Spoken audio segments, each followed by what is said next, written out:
الحمد لله رب العالمين الحمد لله رب العالمين እና በመጀመሪያ አሁንም ሻሂድ ሆና ይሞታች ሱመያ ነበረች። አልহামዱሊላህ ረብል ዓለሚን። እኛ ግን ነው ለምን የምንድነው? እኛ እኮ ጫና ያረግብን ሰዎች ነው እየተከተልን ያለነው። እስቲ እንየው ሁላችንም እስቲ ለራሳችን እንጠይቅ። ሁሉም እኔ ከናንተ በላይ አዋቂም አይደለም የሆንኩት። እናንተ እናቶቼ ናችሁ፣ እህቶቼም አሉ ከኔ በላይ አዋቂም አለ። እኔ አውቄ አይደለም ግን ይሄ ነገር እስከ መቼ ነው? ነብዩ ሰለላሁ ዐለይሂ ወሰለም እኮ ምንድን ነው ያለው? ተወዳጅ የሰው ልጅ ጋር እኮ ሴት ነበረች። ኡሳማ አይሻ እኮ ወንድ አልነበረችም ሴት ነበረች። እኛ ግን የት እየተከተልን ነው? እስከ መቼ ነው? ነብዩ ሰለላሁ ዐለይሂ ወሰለም እኮ ሴት ያልቀን ሴት እኛ ግን የት እየተከተልን ነው? ቆይ ሲሞቱ ራሱ ነፍሳቸው ሲወጡ እኮ ሰላትና ሴት ነው ያሉት። እኛ ግን የቱ እየተረዳን ነው? ቆይ እኛ የቱ እየተረዳን ነው? ቆይ ነብዩ ሰለላሁ ዐለይሂ ወሰለም ሲሞቱ ራሱ ሴት ያሉት። እኛ ግን ለምን? እስቲ ጥያቄ ወለን ልጆቻችን እንዴት እየሄዱ ነው አሁን? ነብዩ ሰለላሁ ዐለይሂ ወሰለም ሱናው ላይ ዝክር ላይ አላህ ሱብሃነሁ ወተዓላ ዝክር ላይ ተቅዋ ላይ ኢባዳ ላይ ወንድም ሴትም እኩል ነው ብሏል። ሴት ምን ያለው አባቶቻችን ሲያልፉ ሴት ልጅ ያለችበት ሀገር አይባልም ይላል ነብዩ ሰለላሁ ዐለይሂ ወሰለም። ሲቸገር ራሱ እኮ ሴት ልጅ ነው የሚያማክረው። እኛ ግን የምንከተለው ፈረንጆች እኛ ፍሪደም ያወጡ ወይ ደግሞ ሁሉም ነገር እኛ ላይ ጫና እንዳውቅን ተሰምቶናል። ግን አይደለም እስቲ ቆይ እኛ ለነቢ ፍቅር ያለልን እንደዛ ለኛ ሲሞት ራሱ የነበረው ሴቶች ይላል አላህ Subhanahu Wa Ta'ala እኛን ሱረቱ ኒሳ ብሎ ከወንዶቹ ልዩ አድርጎ የተናገረው ስለኛ ነገር ብቻ አረቦቹ እኮ እኛ ነብዩ ሰለላሁ ዐለይሂ ወሰለም እዚህ ዓለም ላይ ባይገኙ ኖሮ በቆማችን ነበር ነው የምንቀበረው። የዛሬን አያረጉና። ስለዚህ እናቶቼ እህቶቼ ወደ ዲን እንመለስ። ነብዩ ሰለላሁ ዐለይሂ ወሰለም ለኛ ብሎ የሞተ ሰው እስቲ በአሁን ጊዜ ላንቺ ብሎ የሚሞት ሰው አለ? ላንቺ ብሎ የሚሞት ሰው አለ? አንቺን ብሎ ይሄን ሰው ጠብቁልኝ ብሎ የሚሞት አለ? የለም። ለምን? እውነቱን አንነጋገርም። ውሸት አይደለም የሚያስፈልገው። ስለዚህ እናቶቼ እህቶቼ ወደ ዲን እንመለስ። ልጆቻችን እንዴት እየሄዱ ነው? ልጆቻችን እንወቅ። ልጆቻችን ምን እየለበሱ ነው? አላህ Subhanahu Wa Ta'ala ነብዩ እኮ ያ አዩሀ ነብዩ ቁል ሊአዝዋጅክ ወበናቲክ ወኒሳኢል ሙእሚኒን ዩድኒነ ዐለይሂነ ሚን ጀላቢቢሂነ እኮ ያለው ነብዩ አላህ Subhanahu Wa Ta'ala። ግን እኛ ይሄን እያወቅ ልጆቻችን እኮ የአላህ Subhanahu Wa Ta'ala ቃል እኮ አውጥቶ ይሄዳል አልታወቀንም። ልጆቻችን እንወቅ። እናቶቻችን አሁን ይሄ በጊዜ አሁን አዱኛ ላይ የተበላሸ ጊዜ ነው። ልጆቻችን አላህ ባለው ነገር ነብዩ ሰለላሁ ዐለይሂ ወሰለም ባዩ እናሳድጋቸው እና ሴት ልጅ ሁሉም ነገር አንዳንድ ሰው አለ አሁን ቁርአን ስታብዙ ራሱ ወይ አንቺ እኮ አታሰግጂ ምን ያደርግልሻል? ነብዩ ሰለላሁ ዐለይሂ ወሰለም ግን አይደለም ያለ ልጆቹን እኮ የፈለጉትን ነገር ቢያበላሹ አብሽረዋል፣ ያበራታታቸዋል። ለምን ህፃን ልጅ ካሁኑ ከተነሳ ታበራታታሽ ነው ልጅ ለወደፊትም እንደዛ የሚሆነው። ግን እናቶቻችን በእኛ በርቱ እላቸዋለሁ። ደግሞ ካስቀየምኳችሁ ንግግሬ ውስጥም እኔም ልጆቻችሁ ነኝ ካስቀየምኳችሁ ይቅርታ አድርጉልኝ። ከእናንተ በላይ አውቂም አይደለም እኔም ገና ልጅ ነኝ። ለራሴ የሚመክረኝ እንጂ እኔም ለሰው መመክረም ግን ተመካሪ ነኝ። ግን ይሄ ነገር በቃ አሳሰበኝ። ለምን ብትይ ያሳሰበኝ ነገር ነው ቆሜ የተናገርኩት። ካስቀየምኳችሁ ወይ ደግሞ በንግግሬ ውስጥ ካበላሽባችሁ አፍዋን ይላይላችኋለሁ። ስላዳመጣችሁኝ እጅግ አመሰግናችኋለሁ። እኔ يحبكم في الله والله ብዬ ወዳችኋለሁ። واخر دعوتي ان الحمد لله رب العالمين السلام عليكم ورحمه الله وبركاته. وعليكم السلام. ማሻአላህ በረቱ ሙስሊማ ጎርሳ ጃይባ ሰንፍ ዲያሲቴ ጎርሳ ከነ መራ ፈየደሙ ረቢኑ ሀታሱ ጀዛኩሙላሁ ኸይረን ባረከላሁ ፊኩም ጀናኒ ከነቲ አን ሱዳን ሰገንታን ከኛ ኩሞ ዱራዱ ባዴሙን በሬዳ ዴማ ሰገንታን ኢትያኑ ማስ ሰገንታ ዳዋጂ ሰገንታ ዳዋና ሚኑ ዲያሱ በረቱ ጃይባጂ በረቱ ነማንተ ናስቦ ዴምቱን ፋን በረቱ ጉዶ መርከዝ ኒ ቆንቀቡ በረቱን ቱን በረቱ ካዮ ቀብዱ አኩማ ጀራ አማንተ አስዱራ ደብረ ከነቲ kana qofa miti baratun tun qur'ana ijan nama buse yaro lamma fara de bunjuru kana qofa miti kayyo qabdi michontu kayyo nisitis da'i ta'uda kuma jarahani akkasumas barumsa akadami khanas barate doktara ta'etin ummata islama tajajila jet kana qofa miti barumsa amantana utaalama barachu jirti inshallah waan si yaadde ci rabbi galmanu faga jannani baratun tun ayu jattani adon kay sayno lamu baratu siyam falyatafaddal mashkura wa majura.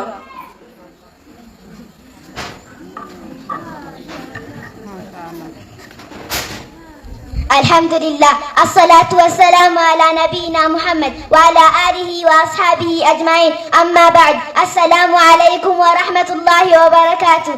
وعليكم السلام ورحمة الله وبركاته. موضوع اليوم حق المسلم على المسلم. عن أبي هريرة رضي الله عنه أبا هريرة رأى فمن ربي سرها جالته أن رسول الله صلى الله عليه وسلم إرجم ربي نجا في رحمة لسان الرد هاجرات قال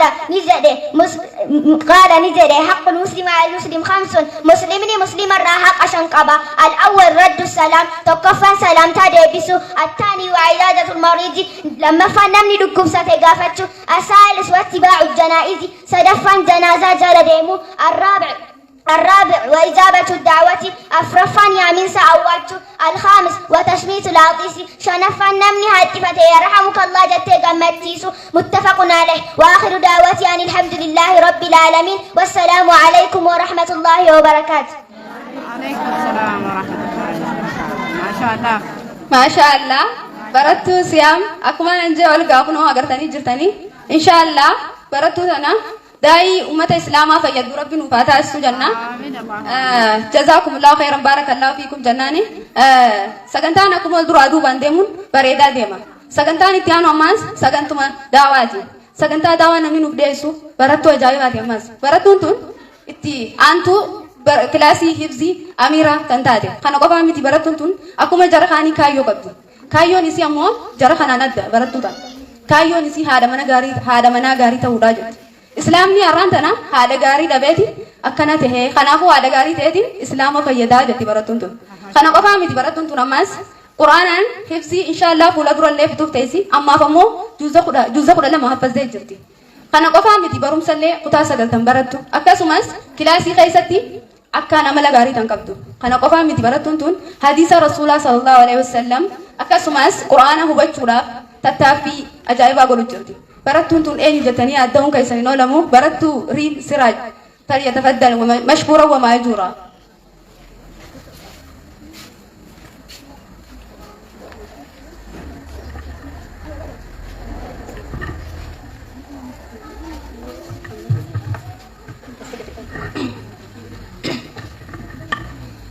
بسم الله الحمد لله والصلاة والسلام على أشرف الأنبياء والمرسلين سيدنا محمد وعلى آله وصحبه أجمعين.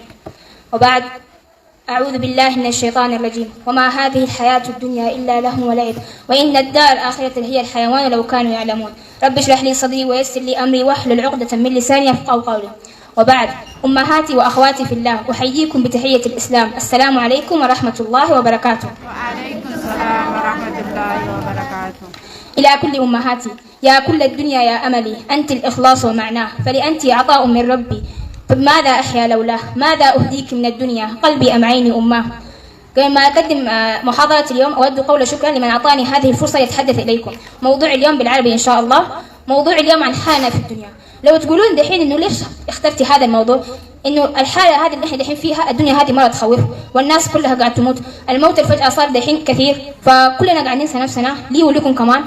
حالنا في الدنيا في سورة العنكبوت ترتيب 29 الصفحة 404 الآية رقم 64 وما هذه الحياة الدنيا إلا لهو ولعب وإن الدار الآخرة لهي الحيوان ولو كانوا يعلمون. في تفسير ابن كثير بين إنه هذه الحياة حقيرة إنه هذه الدنيا ما لها إلا ملذات الدنيا. المؤمن اللي إحنا كلنا نعيش في هذه الدنيا كله بس ناكل ونشرب ونحيا بس الدنيا هذه ما تبقى لأحد إلا للكافر. وإن الدار الآخرة لهي الحيوان. الحياة الآخرة هي الحياة الدائمة الباقية بل وهي مستمرة إلى أبد الآبدين. ولفظ الحيوان أي اسم يقع على كل شيء حي وهي اسم من أسماء الجنة دار الحيوان. والحيوان هذه يعني الحياة الدائمة المستمرة اللي المسلم لو راح هناك سواء كان من أهل الجنة أو كان من أهل النار. لو كان من أهل الجنة راح يعيش حياة طيبة. لو كان من أهل النار والعياذ بالله راح يعيش حياة نكد شقاء تعاسة. لو كانوا يعلمون حقا لو الناس هذه لو إحنا كنا نعرف إنه الدنيا خير من الحياة حق المعرفة ما كنا الدنيا هذه الفانية ما كانت يعني غردنا على خيرات الآخرة الباقية.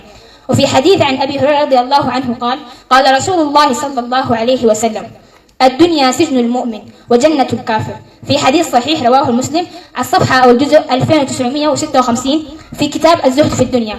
قال صلى الله عليه وسلم الدنيا سجن المؤمن وجنة الكافر. الدنيا سجن المؤمن. لو نقول الدنيا ليش تكون سجن المؤمن؟ المؤمن يأكل من الطيبات يركب المراكب يعيش في دول واسعة بس ما ينتهك محارم الله. دحين لو مثلا روح يشرب ما يشرب يعرف يعني يتقيد بأحكام الشريعة يعرف إنه الله إيش أنهاه وإيش حلل له وإيش حرم له. وسجن جنة الكافر يقدر يسوي أي شيء فيه يعني ما يقول إنه هذه الدنيا يعني هذه الدنيا تخلص وإنه في آخرة أصلا ما هيتفكر الآخرة هيقول الدنيا هذه لي وحيفكر الدنيا هذه جنة يعني يسوي اللي يبغى يقدر يشرب خمر يقدر يرقص يقدر يشوف قنوات محرمة مظاهر محرمة يقدر يسوي أي شيء فيه يعني باختصار كل شيء فيه حيكون له حلال.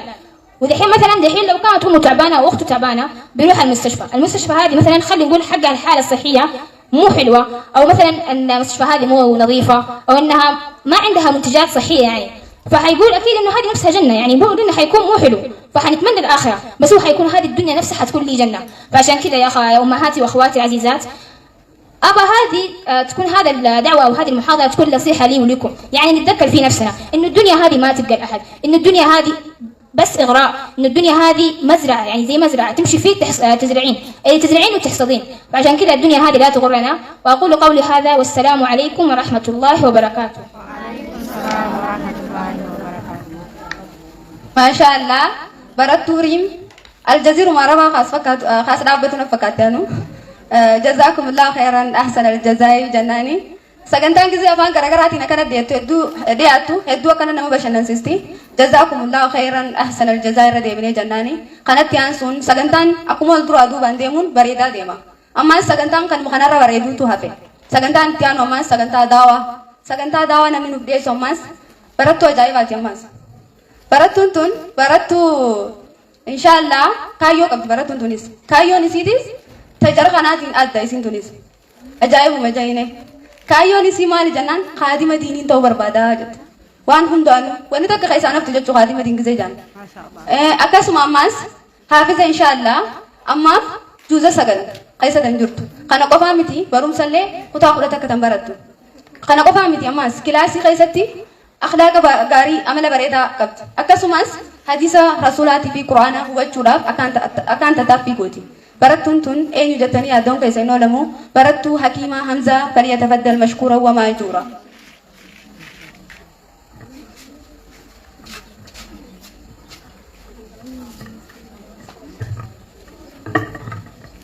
بسم الله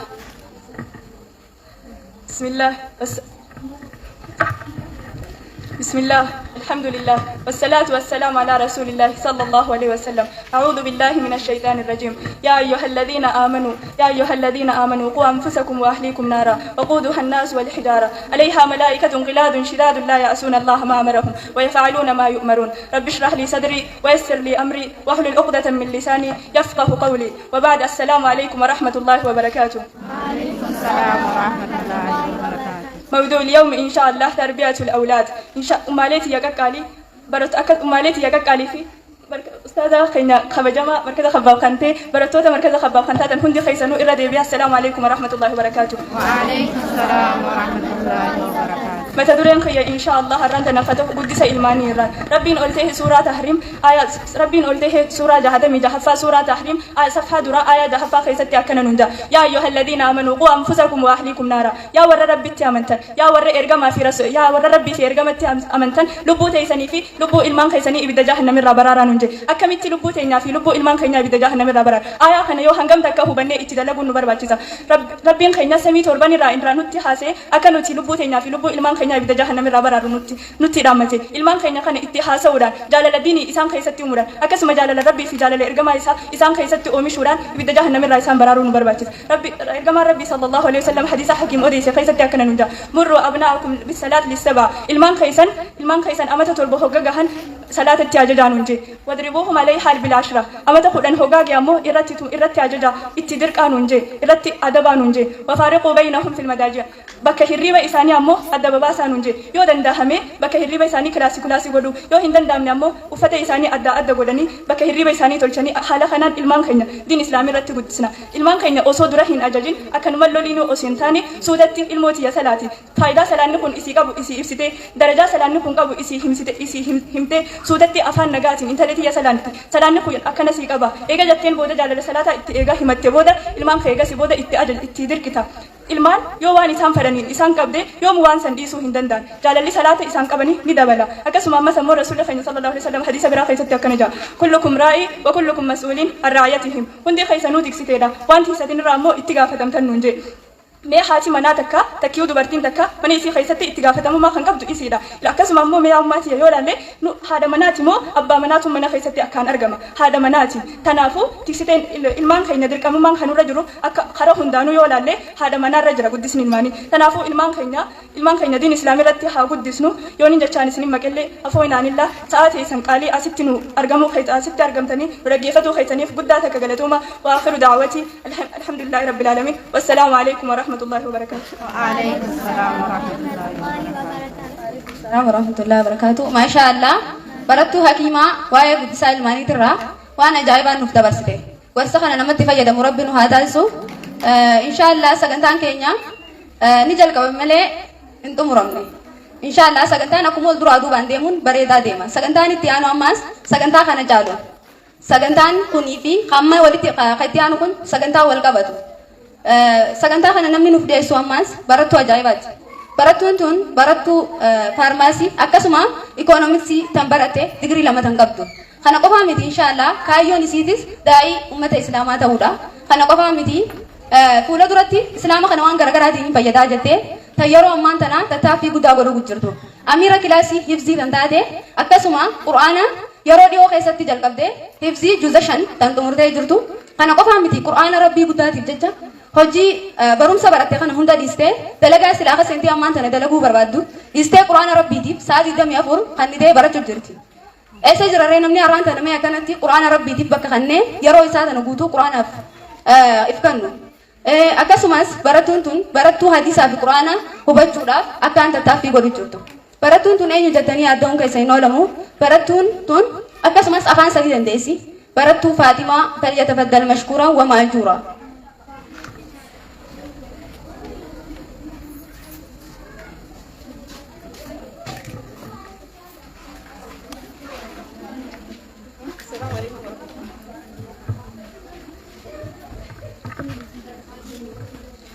الحمد لله رب العالمين والعاقبة للمتقين وصلى الله وسلم على عبده ورسوله نبينا محمد صلى الله عليه وسلم.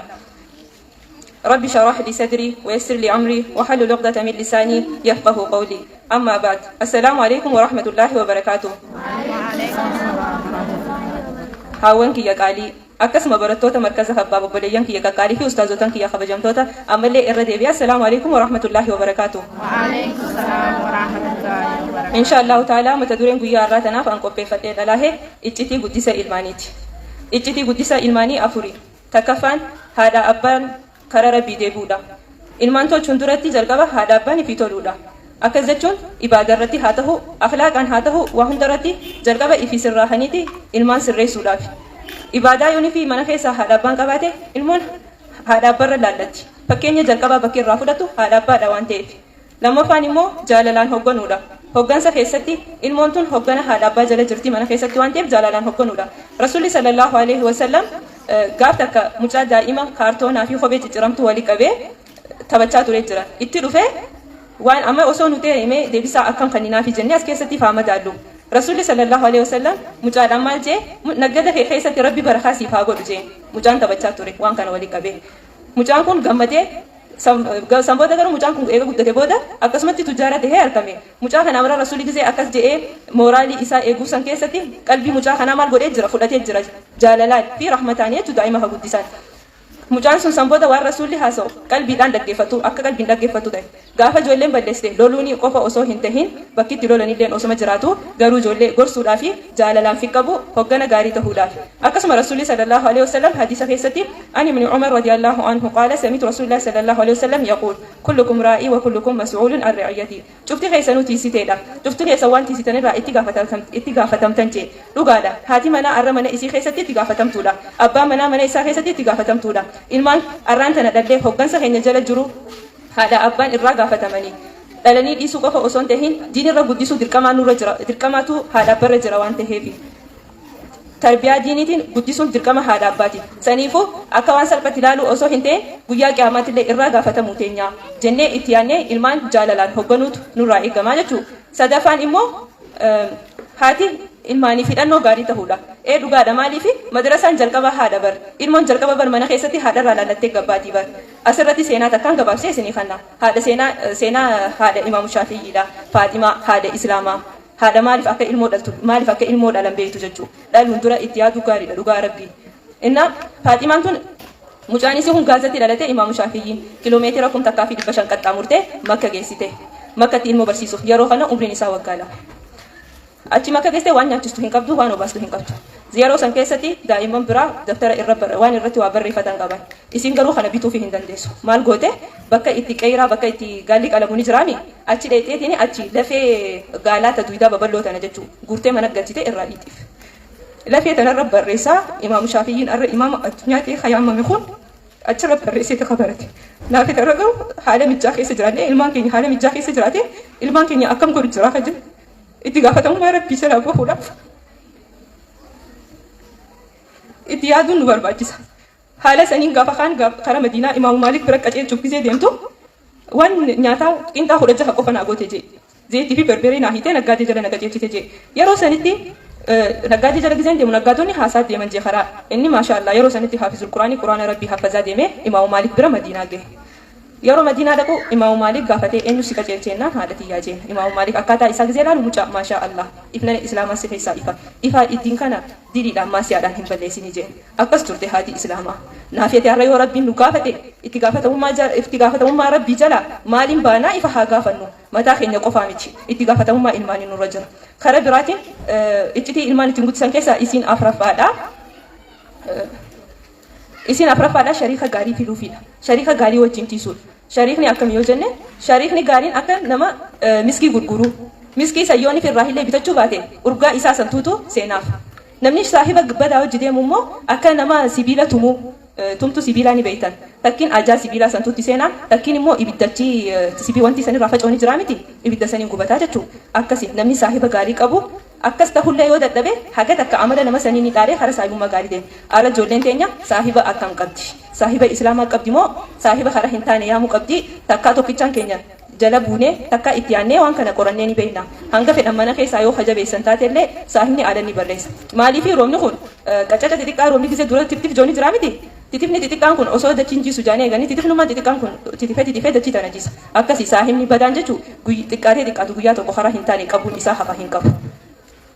Saniifuu rabbiin quraana isaa keessatti illee akkana nuti suuraa Tahriim lakkoofsa 66 ayata 6 irratti safaa 560 irratti صفحة كفا فولة بشني في جات مفرتي بعد أعوذ بالله من الشيطان الرجيم يا أيها الذين آمنوا قوا أنفسكم وأهليكم نارا وقودها الناس والحجارة عليها ملائكة غلاظ شداد لا يعصون الله ما أمرهم ويفعلون ما يؤمرون يا ور ربي أمنتن يا ور توكيتشما ربي لقوم ستن لبو تيسن إبي تجلا باسا لبو ور خيسني إبي تجلا باسا ربي بك خنتي جزيني في وان كانوا فيمو إتقافة مما ilmaan aadamii irra jiru itti gaafatamummaa haati ilmoo irraa qabdu itti gaafatamummaa abbaan ilmoo irraa qabu waa'ee itti gaafatamummaatti bakka kana keessatti jalqaba lubbuu ifii tolchita ilmaan tolchuun duratti gaafa lubbuu ifii tolchine booda kara ilmaanitti harkaanfannaa jechuudha ilmoo dhalanitti dhiisuu osoo hin ta'in dirqama daawaa itti godhu dirqama tarbiyaa diin irratti guddisuu diin islaamaa irratti tarbiyaadhaan guddisuutu nurra jiraata jechuudha. Lubbuu warra keessanii ibidda jalaa baasaa bakka nuti kanatti dirqama ajajaa jiraachuu isaati. Akkasuma ibiddi san hammeenya isaarraa wanni inni qabsiifame dhagaadhaa fi ilma namaati. Ibidda sanirra malaayikootaatu jira. Malaayikoota ibidda san eegan warra akkaan garaa jabaatan, warra akkaan qalbiin isaanii goggogaa, akkasuma waan rabbiin isaanii itti ajaje malee warra hin hojjenne jechuudha. Inshaallah arraaftanumaan qabadhee isinii dhalaa'ee jira. Warra waan dhageetti fayyadamu rabbi nu haa taasisu. Dhaggeeffachaa ooluu qofaa miti warra waan dhagee hojiitti jalaa jijjiiru walumaan rabbi nu haa taasisu. Haawwan kiyya qaqqaalii kabajamoo isiniin jaaladha. Assalaamu alaikum wa rahmatullahi wa barakaatuh. Maashaallah barattuu Faatimaan gorsa reefuu obboleettiin teenya hakiimaan nuuf dabarsite san iccitii jettee cuunfaa sanii keessaa akka ajaa'ibaa nuuf dabarsite gorsa kana namatti fayyadamu rabbi nu haa taasisu. Jazaakumullahu khayran ahsanal jazaa'i jennaani. Asirratti seenaa takkaatu jira. Namticha tokkotu Umar gaafa amiirri muumintoota Umar ibn al-Khattaab wanti bulchu islaamummaan biyya hogganu itti dhufee yaa Umar yaa amiira muumintoota gurbaa kiyyaatu na jallatee jeenjaan. Kana Umar deemni yaamii jeenjaan gurbaa kee kana. Yeroo yaamu gurbaan ilmoon abbaarraa haqan qabdu jeenjaan. Ni qabdi hayyee maanaa himii waan inni si godhee jeenjaan Umar jechuudha. Yeroo kana gurbaan takka faaratti wanni inni na godhee haadha fokkottuu takka naafileeti siirraa dhalee jeenjaan. Lammaffaan jennaan maqaa boombii naa baasee jeenjaan.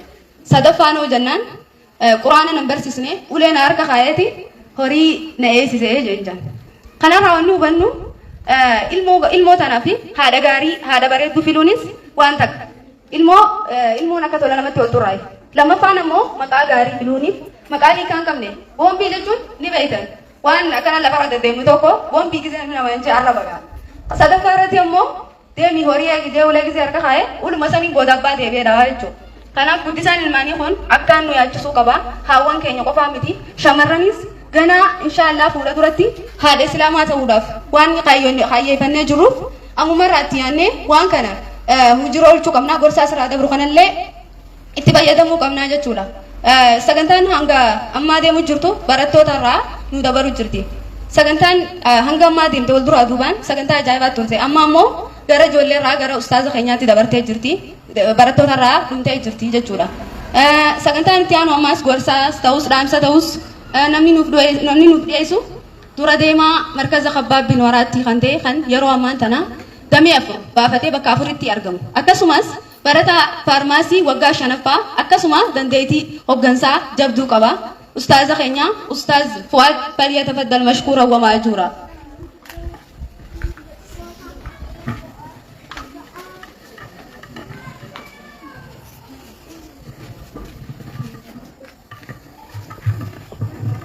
بسم الله الرحمن الرحيم. بسم الله الرحمن الرحيم. الحمد لله رب العالمين إله الأولين والآخرين نبينا محمد وعلى آله وأصحابه أجمعين. أما بعد السلام عليكم ورحمة الله وبركاته. وعليكم السلام ورحمة الله وبركاته. كبجمتوتا هادولي إلمان غغاري قرآن ربي برتني أكسما هادولي برتوتا مركز خباب بن أردي خنقلقلا أكسما هرماتوتا محاضرة دالو الأرقم كان تربان لما ويا كودشانين مركز خباب كيسا كيفمتو أكسما برتوتا مركز خباب بن أردي تقع في قدا مركز خباب بن أردي لكوسة تقفا كان بولي تأرقمو. السلام عليكم ورحمة الله وبركاته. وعليكم السلام ورحمة الله وبركاته. دربو إيه ربي خينيا غلطون فدا رب خينيا كان كارورا إساتي وان بريدو أسيت أرقا تردن هند إسا دندتي خينيا مالتي بيكم سخينيا ألتي فدي إساتين أكا إفي فرطي بكا إفي فرطي مركز خباب بن أردي هند إسي أسيت قدابي ilmaan islaamaa bifa ammaa agartan kanaan leenjisee sagantaa bareedaa kanarratti nu argamsiise galatoonfanna. Alhamdulillahi rabbil aalamiin. Alhamdulillahi rabbil aalamiin. Kanatti aansee haadholii ilmaanii afeerraa keenya qeebaltanii kan asitti argamtan rabbiin isin haa galatoonfatu galatoomaa isin jechuu barbaada. Kanatti aansee miidiyaa islaamaa TV islaamaa asitti nu jidduutti argamee sagantuma keenya xiqqaa kanarraa qooda fudhatee nu waraabuudhaaf akkasuma feejii sheekha keenya Sheekh Amiin Ibroo asitti argamee sagantaa keenya kana addunyaa irratti nu dabarsuudhaaf isaanis rabbiin haa galatoonfatu galatoomaa jechuu ni barbaada.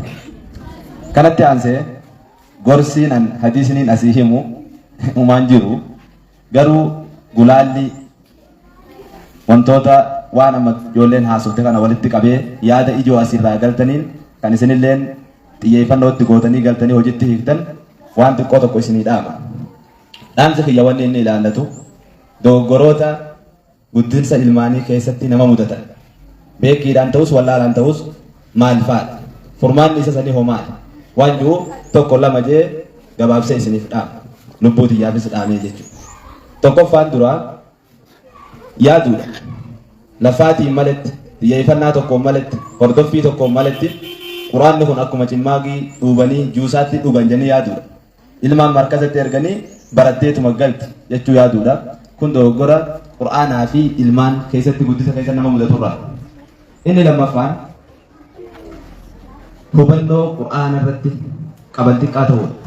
Hanga barumsa akaadaamiitti damma'iin caalaa quraanatti dammaquu kan qabnu bu'uura beekumsaa dhiisnee dabalata beekumsaa irratti xiyyeeffatu. Daandii qaceelaa silaa beekumsi keessa dabalu guddaa qabannee nu harka jiru dhiisnee moggaa waan silaa tirfii bu'uura beekumsaa kan ta'in ka dabalata beekumsaa ta'e irratti xiyyeeffatuun dogoggora guddisa keessatti rakkoo nutti fideerra. Akka haadha ilmaaniitti wanni xiyyeeffatuu qabdu haati qaama isii guddisuu qofa osoo hin ta'in qalbii isii guddisuudha. Akkuma qaamni ilmi namaa rabbiin qaama ilma namaa tolchee wantoota faallaa isaa baakteeriyoota fangasii paarasaayitii wantoota adda addaa kan immunitiin namaa kan dabalaa deemu yoo nyaata madaalamaa argate dhibdee kana ittisuu danda'a.